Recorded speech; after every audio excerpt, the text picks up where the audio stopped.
അരുൺ, നമ്മുടെ കണക്കിലെ കാര്യങ്ങൾ നോക്കുമ്പോൾ കോൺഗ്രസിന് അനുകൂലമാണ് എന്ന് നമുക്ക് വേണമെങ്കിൽ പറയാം. ഇപ്പോഴത്തെ സിറ്റുവേഷനിൽ അതാണ് അതിൻ്റെ ഒരു ശൈലി എന്ന് പറയുന്നത്. കാരണം കഴിഞ്ഞ 3 പ്രാവശ്യമായിട്ട് കോൺഗ്രസ് നിലനിർത്തിക്കൊണ്ട് പോകുന്ന മണ്ഡലമാണല്ലോ.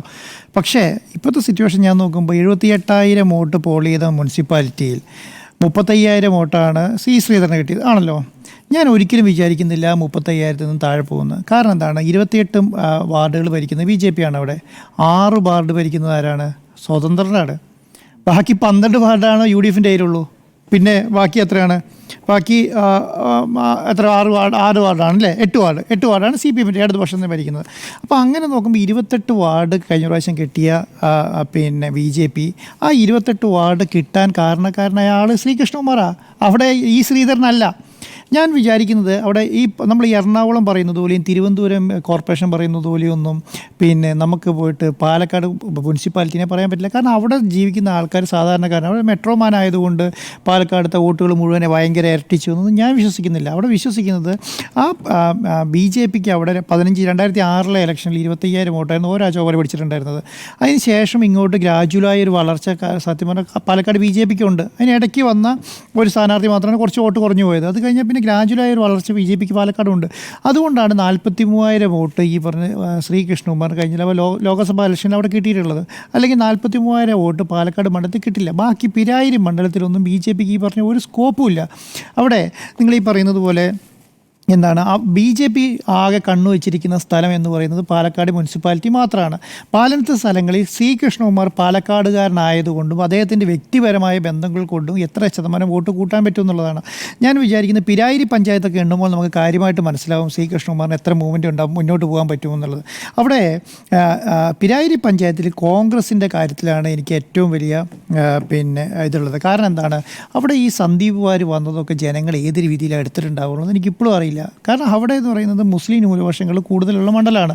അവിടെ 6,000 വോട്ട് പിരായിരി പഞ്ചായത്തിൽ UDFിന് അനുകൂലം കൂടുതൽ കിട്ടിക്കൊണ്ടിരുന്ന മണ്ഡലമാണ്. അതെന്തുകൊണ്ട് അങ്ങനെ കിട്ടാൻ കാരണം അവിടെ മുസ്ലിം ന്യൂനപക്ഷം കൂടുതലുള്ളതുകൊണ്ടാണ്. അവിടെ ശ്രീകൃഷ്ണകുമാറിന് വോട്ട് കൂട്ടാൻ പറ്റുമോ എന്നുള്ള കാര്യത്തിൽ എനിക്ക് സംശയമുണ്ട്. അവിടെ ഏറ്റവും പറഞ്ഞത് ഏറ്റവും 4,000-5,000 വോട്ട് കൂട്ടിയാൽ തന്നെ BJPക്ക് അവിടെ ഭയങ്കരമായി മുന്നോട്ട് കൊണ്ടുവരാൻ പറ്റും. അപ്പോൾ എന്താണ്, ബാക്കിയുള്ള 2 മണ്ഡലങ്ങൾ ഏത് മാത്തൂരാണെങ്കിലും മറ്റേ കണ്ണാടി പഞ്ചായത്തിലാണെങ്കിലും BJPക്ക് ചെറുതായ മാറ്റം വരുത്താൻ പറ്റും. കാരണം എന്തുകൊണ്ടാണ്, അവിടെ CPM കോൺഗ്രസ് ടക്ക് മത്സരം നടക്കുന്ന സ്ഥലമാണ്. അവിടെ പഞ്ചായത്തുകൾ അങ്ങനെയാണ്.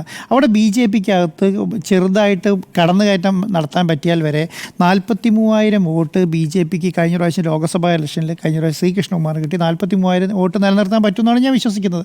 പക്ഷേ എന്താണ്, എവിടെ നിന്നാണ് ലോസ് വരാൻ പോകുന്നത്? മുനിസിപ്പാലിറ്റിയിൽ ഈ പറഞ്ഞ 6,000 വോട്ട് 7,000 വോട്ട് കുറവുണ്ടല്ലോ, 6,000 വോട്ട് കുറവുണ്ട്. 6,000 വോട്ട് നമ്മുടെ രാഹുൽ മാങ്കുടൽ ഷാഫി പറമ്പലിന് കുറവുണ്ട്. ആ 6,000 വോട്ട് കൂട്ടണമല്ലോ. ആ 6,000 വോട്ട് കൂട്ടാൻ പറ്റുമെന്ന് ഞാൻ വിചാരിക്കുന്നേ ഇല്ല. കാരണം എന്താണ്, മുനിസിപ്പാലിറ്റിയിൽ ഷാഫി പറമ്പിൽ എടുത്തു പറയാൻ പറ്റിയ ഒരു പ്രോജക്റ്റും ഇപ്പോഴത്തെ സിറ്റുവേഷനിൽ മുനിസിപ്പാലിറ്റിയിലില്ല. പാലക്കാടത്തെ BJPനെ സംബന്ധിച്ചിടത്തോളം അങ്ങനെയല്ല. BJPനെ നിങ്ങൾ നോക്കിയാൽ പാലക്കാട് മുനിസിപ്പാലിറ്റി അവരെ കൈയടക്കി വെച്ചിരിക്കുകയാണ്. അവരുടെ അമ്പലങ്ങളായാലും ഈ പറയുന്ന ഉത്സവങ്ങളായാലും ഈ മൂത്താൻ തറയായാലും ഈ പറയുന്ന ബിസിനസ് കമ്മ്യൂണിറ്റി ആയാലും എല്ലാം കൂടുതലായിട്ട് കൈകാര്യം ചെയ്ത് പോകുന്നത് വർഷങ്ങളായിട്ട് അതിനെ കൈകാര്യം ചെയ്തു വന്നിരുന്ന ആളെന്ന് പറയുന്നത് ഈ ശ്രീകൃഷ്ണകുമാറാണ്. അതുകൊണ്ടാണ് ഈ പറഞ്ഞ RSS എപ്പോഴും പാലക്കാടിൻ്റെ സ്ഥലങ്ങളിൽ റിസ്ക് എടുക്കാറില്ല. കാരണം എന്തുകൊണ്ടാണ്, അവർ കേന്ദ്രത്തിലടക്കം ബന്ധമുള്ള നേതാക്കന്മാർ പാലക്കാടുണ്ട്. അതുകൊണ്ട് അവിടുത്തെ പിന്നെ RSSൻ്റെ മുതിർന്ന നേതാക്കന്മാർ വരെ വന്നിരിക്കുന്ന സ്ഥലം പാലക്കാടാണ്. അതാണ് ഈ മൂത്ത സമുദായമായിട്ടൊക്കെ ഇത്ര RSSന് ബന്ധം. അപ്പോൾ അതുകൊണ്ടാണ് ശ്രീകൃഷ്ണകുമാറിനെ എത്ര പെർഫോം ചെയ്യാൻ പറ്റും എന്ന് അറിഞ്ഞതിന് ശേഷം മാത്രമായിരിക്കും അവിടെ വെച്ചിട്ടുണ്ടാവുക എന്നുള്ളതാണ് ഞാൻ വിചാരിക്കുന്നത്. ഏതെങ്കിലും കാരണം ശ്രീകൃഷ്ണകുമാറല്ല പാലക്കാട് മുനിസിപ്പാലിറ്റിയിലെ സ്ഥാനാർത്ഥി എന്ന് ആലോചിച്ച് നോക്കിക്കോളൂ.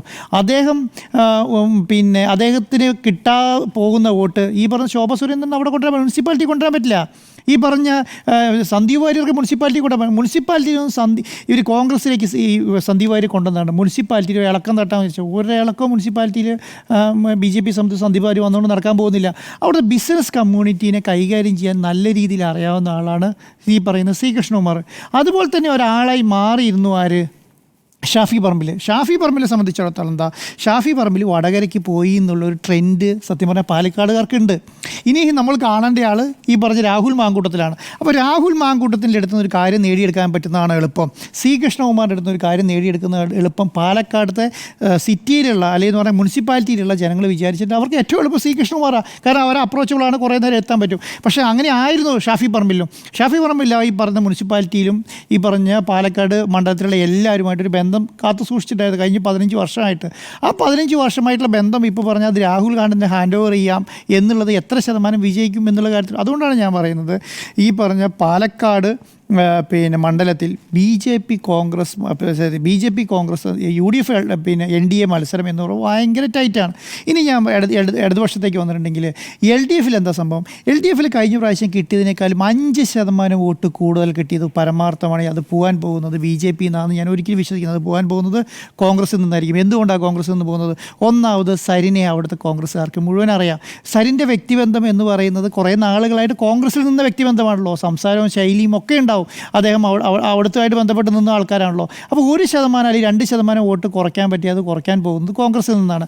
അതുമാത്രമല്ല ഈ പറഞ്ഞ സന്ദീപ് വാര്യർ കോൺഗ്രസിലേക്ക് വന്നതുകൊണ്ട് ഞാൻ നേരത്തെ പറഞ്ഞ പോലെ ഈ സന്ദീപ് വാര്യർ എന്തിനാണ് ഓടി പാണക്കാട് തങ്ങളെ കാണാൻ പോയത്? പാണക്കാടേക്ക് പോയാൽ എന്താ അറിയോ, പാണക്കാട് പോയത് മുസ്ലിം സമുദായത്തിന് ഒരു പ്രശ്നമില്ല എന്ന് വരുത്തി തീർക്കേണ്ട കോൺഗ്രസിൻ്റെ ആവശ്യമാണ്.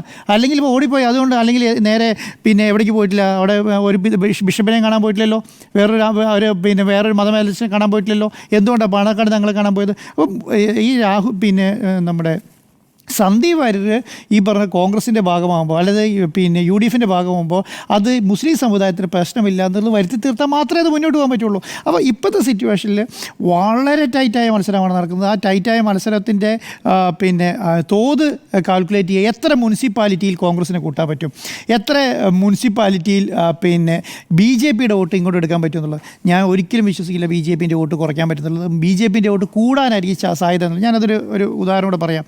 ഈ 28 മെമ്പർമാരുണ്ടല്ലോ, 28 മെമ്പർമാരുടെ ലീഡ് നിങ്ങൾ എടുത്തു നോക്കിയാൽ മതി.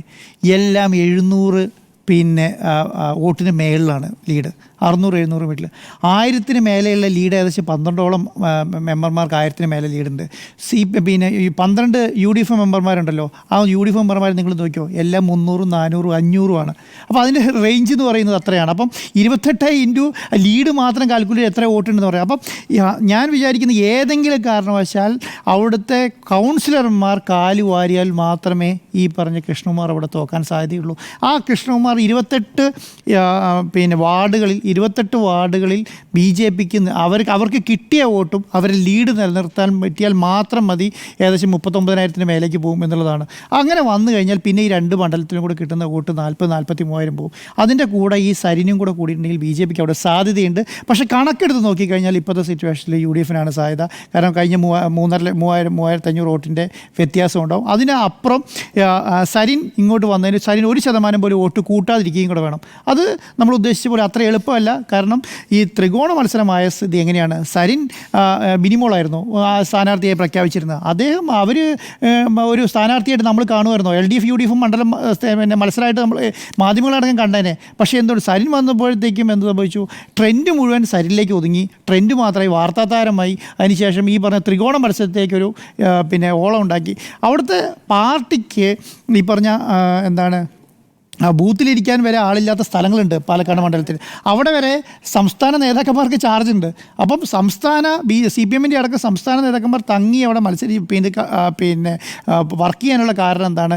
2% വോട്ട് കൂട്ടിയാൽ മാത്രമേ, അല്ലെങ്കിൽ 2% വോട്ട് സരിന് കൂടുതൽ കിട്ടിയാൽ മാത്രമേ ഈ ഷാഫി പറമ്പിൽ പാലക്കാടേക്ക് പോയത് BJPക്ക് അവിടെ കൊടുക്കാൻ വേണ്ടിയിട്ടാണ്, ഈ സീറ്റ് കൊടുക്കാൻ വേണ്ടിയിട്ടാണെന്നുള്ള CPMൻ്റെ ഒരു നെഗറ്റീവ് അടിയുറച്ചായി മാറുള്ളൂ. അതിന് വേണ്ടിയിട്ടാണ് ഇപ്പോൾ എന്ത് സംഭവിക്കുന്നത്, ശക്തമായ മത്സരം അവിടെ ഇടതുപക്ഷം കാൽക്കുലേറ്റ്. അല്ലെങ്കിൽ ഞാൻ വിചാരിക്കുന്നില്ല അത്ര ശക്തമായ ഒരു മത്സരം ഈ BJPക്ക് ജയിക്കാൻ വേണ്ടിയിട്ടാണെന്ന് പറയുന്നത്. ഇതിൽ BJP ജയിക്കാൻ വേണ്ടി CPMന് അനുകൂലമാകുന്നല്ല ഞാൻ പറയുന്നത്. ഒരു കാരണം എന്താണ്, ഷാഫി പറമ്പിലെ സിറ്റിംഗ് സീറ്റായ ഷാഫി പറമ്പിൽ ഇങ്ങനെ ഒരു മത്സരം കൊണ്ടുവന്നത് BJPനെ ജയിപ്പിക്കാൻ വേണ്ടിയിട്ടാണെന്നുള്ളത് അടുത്ത നിയമസഭാ ഇലക്ഷനിലേക്ക് ഗുണം ചെയ്യും അവർക്ക്. അതിനുവേണ്ടിയിട്ട് മാത്രമായിരിക്കും ഇത് അവർ കാണുന്നത്. അപ്പം ത്രികോണ മത്സരമാണെന്നുള്ള കാര്യത്തിന് സംശയമില്ല. കണക്കിലെ കാര്യം വെച്ച് നോക്കുമ്പോൾ UDFന് അനുകൂലമാണ്. പക്ഷേ ഈ അടിയൊഴുക്കുകൾ എങ്ങനെയുണ്ടാവും എന്നുള്ള കാര്യത്തിനകത്ത് ഇപ്പോഴും എനിക്ക് സംശയമുണ്ട്.